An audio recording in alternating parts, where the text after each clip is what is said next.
sees, et see õppimise protsess on jagatud niisugusteks etappideks. Et tänapäeva võõrkeeleõppe metoodikas usutakse seda, et inimene ikkagi sellel algtasemel päris palju õpib keelt niisuguste valmistükkidena. Ja tõepoolest siis, nagu Asko siin juba näitas, see keeleaines, mida õpitakse, antakse multifilmidena, seal on üks valmis fraas ja valmis kõneväljendeid, neid ka igatepidi siis seal ka harjutatakse, nii et õppijal tekib teatud hulk niisuguseid valmis lauseid, mida ta saab omavahel kombineerida. Ja siis on tõesti ka õpetaja, kes annab seletusi keele kohta, et õppija suudaks mingeid asju, mingeid keelenähtusi ka ise konstrueerida. Need on siis tehtud tõesti niisuguste inimsõbralikena, me ei kasuta keeletermineid, seletame keelt hästi lihtsalt. Ja siis grammatika koha pealt ka on jällegi nagu terve hulk harjutamisvõimalusi eri kontekstides neid erinevaid keelenähtusi siis proovida.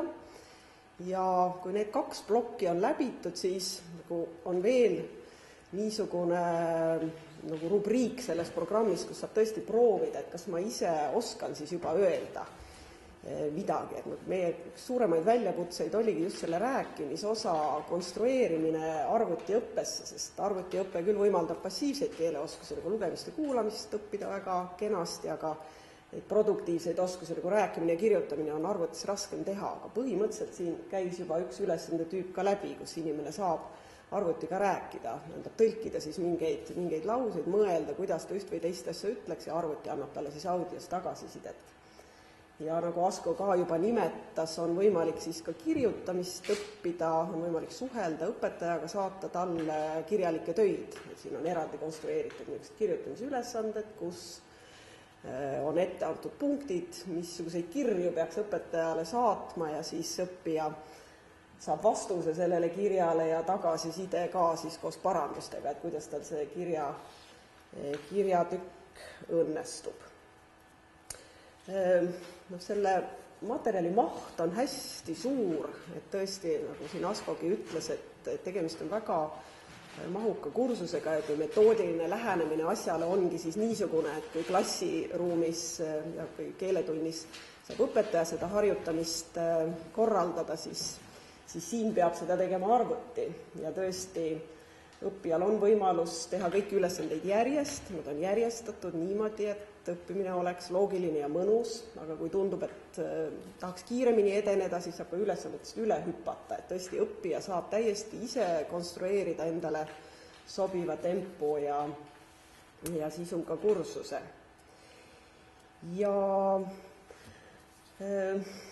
Teistist räägin, jah.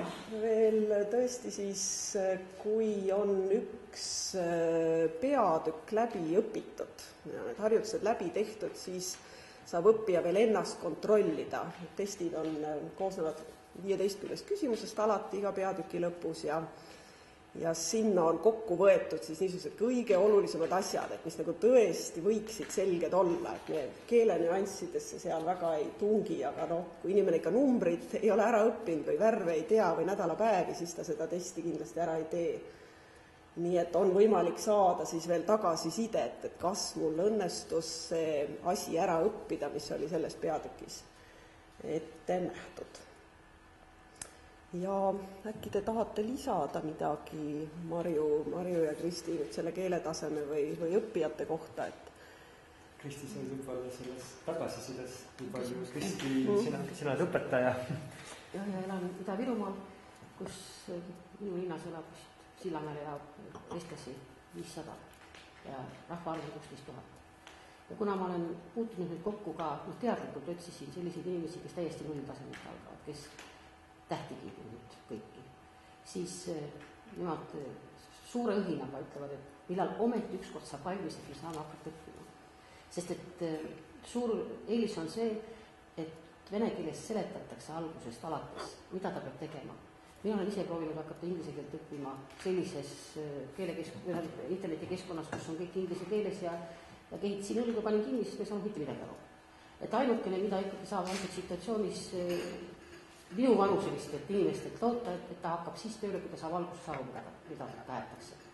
Ja tõesti on ta algusest alates väga lihtne, see ongi see tema eripära kõikidest teistest kursustest, mis meil olemas on, küll video, küll DVD-de peal või VHS-kassettide peal või õpikutes, et väga tihti hakkavad nad nii, et sa ikka päris nullist ei jätka ja siis sa ei saa jälle aru.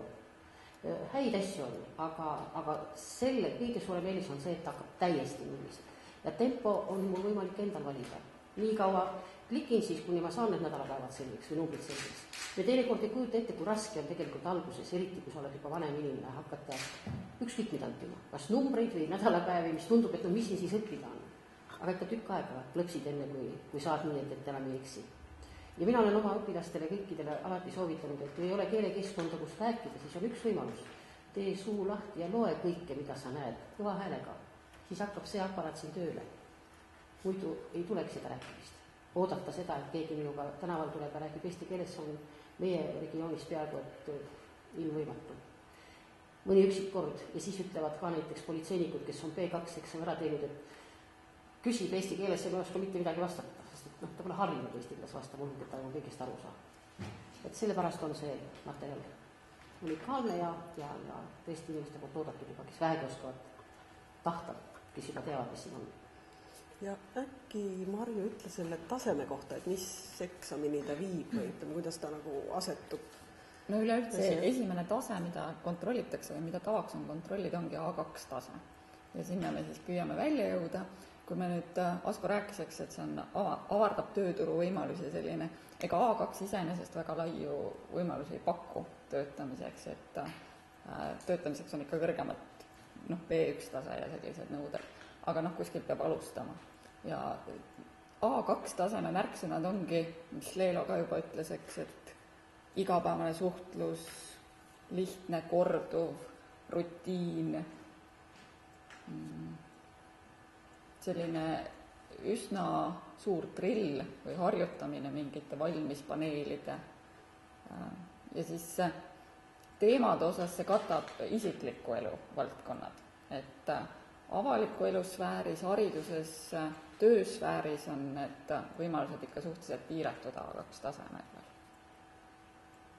Ja suhtlusaktiivsus on ka tagasihoidlik A2 tasemel. Ütleme, oskustes võib olla selline kirjeldamine, jutustamine lihtsa esmase sõnavaraga, aga sellised selgitused ja põhjendused, neid veel ei ole. Aga siis suur hulk inimesi, kes peab selle B2 saavutama, siis see on ikka see kursus on just peale hakata edasi minna. Sest me oleme küll omavahel rääkinud, et tahaks küll B-taseme ka teha. Et üks on rahastused taga ja ootame tagasi.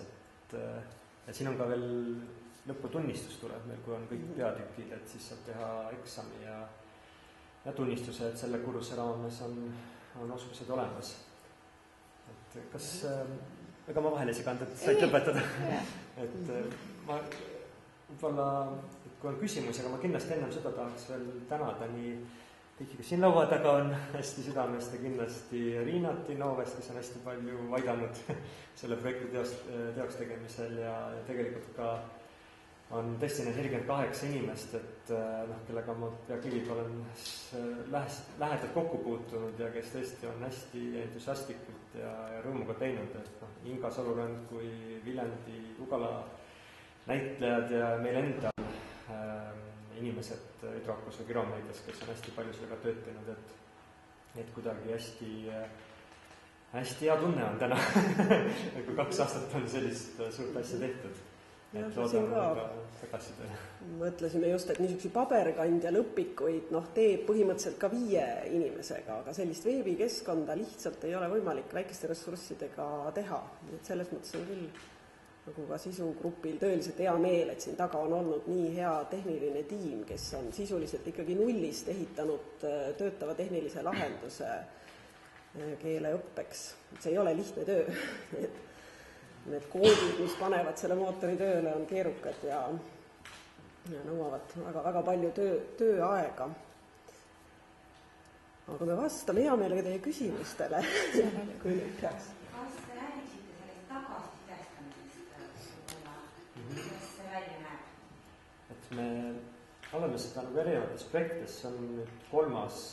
Eesti projekt ja kõik nad on Euroopa Sotsiaalfondi toetusel, on karjäärinõustamise ja töö otsimise e-kursused, Anneli teab seda hästi, e-kursus on tööõiguskoolitus e-kursus Eesti Ametiühingute Keskliidu koostöös ja mõlemas me oleme küsinud kuu aega peale registreerimist kasutajalt tagasisidet.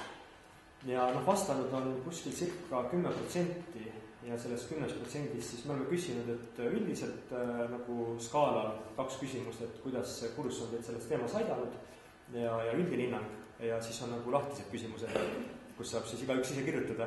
Ja sellest vastanutest, kes on siis vastanud, kas kuskil 85% mõlema kursuse juures on, kes on nagu hästi positiivse tagasiside. Et jah, aga küsimus on siis see, et me küsime, saadame meili peale kirja ja nad vastavad. Tegelikult mõtlesin, kuidas toimub see õppeprotsess kuidas õpetaja ja kuidas ta saab oma testidele tagasisidet ja kuidas õpetaja suhtlus õpetajaga, selleks on iga peatüki lõpus kirjutamisülesanded kohe programmi sisse kirjutatud, mis võtavad kokku siis selles õppetükis õpitud teemad.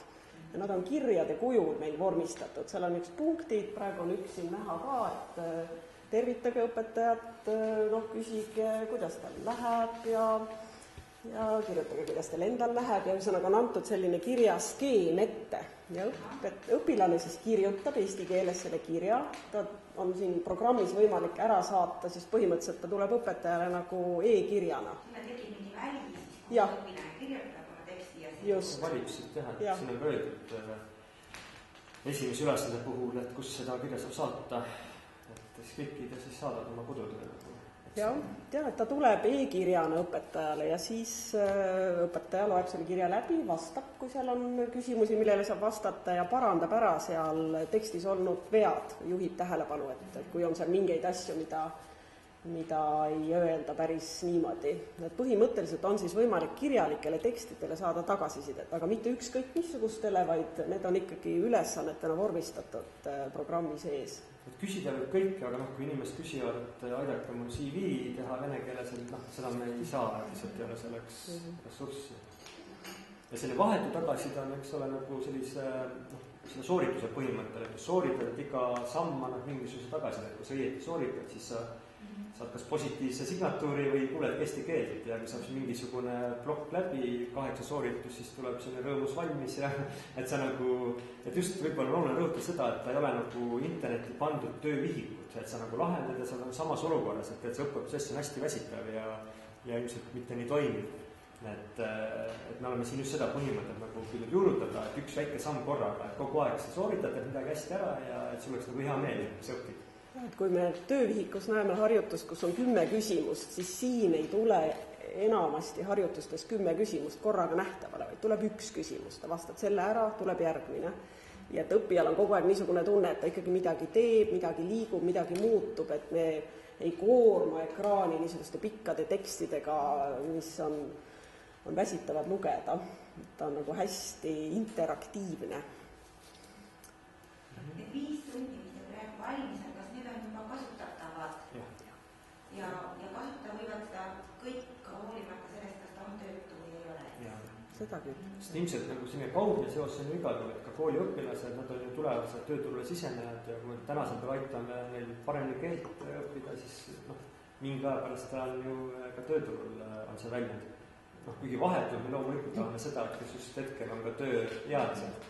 Alguses siis mingi registreerimis. Jah, see registreerimine on sellepärast vajalik, et me peame koguma andmeid kasutaja kohta, muidu ta võiks olla kohe. Ja muidugi kasutajal on ka selles mõttes sellest kasu, et tema tegevused siis peetakse meeles, et alati see jätkatakse pooleli, et tal on ülevaade, mis tal on tehtud ja mis on tegemata. Et siin sisu korras on kohe näha, et mis on klikitud läbi ja need on nagu siis hallid. Ja alati, kui sisu korda nagu kursus minna, siis see koht, kus sa poolel oled, on nagu ära märgistatud. Või kui sa uuesti ka sisse logid, kui sa oled näiteks nädal aega ole kasutanud kursus. Millal see kursus hakkab töötama täies mahus? Kõik 16 peatükki ma enne nagu ütlesin, et ei julge lubada, sellepärast et kindlasti ma usun, et me suudame hoida